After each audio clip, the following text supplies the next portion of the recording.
Viktor Frankl quoted in his book, Man's Search for Meaning. Suffering ceases to be suffering when it finds meaning. I read that book many years ago in a dark place in my life.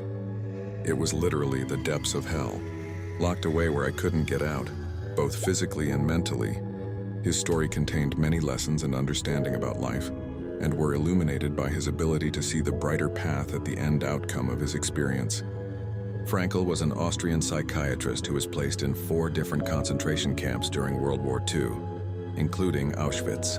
While suffering deeply himself inside these camps, he also witnessed the degradation, deprivation, violence, starvation, torture, and killing of friends and fellow prisoners around him. His ability to survive was ultimately the basis of his psychoanalysis that he began to develop.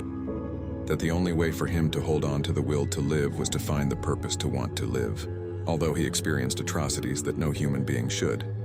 I'm sure that the want to just give up overwhelmed him on more than one occasion, but he persisted in his will because he had found the meaning to want to live, so that he could use his suffering and the suffering of those around him for a greater good, a purpose far much bigger than him. And in understanding that, he knew it was his duty to survive.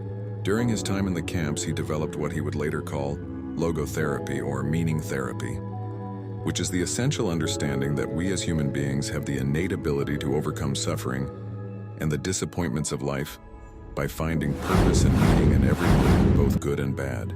In my life, I've overcome more obstacles than any human should, suffered traumas in more areas than a handful, and committed atrocious acts against humanity in the throngs of full-blown addiction. But I can honestly say that the individual who sits here and writes these words was never the man that my situations molded or forced me to be. I've been the enemy, liar, thief, inmate, and victim. I've been homeless and broke, but I always had the ability to dig down just deep enough to continue to carry on and never give up hope.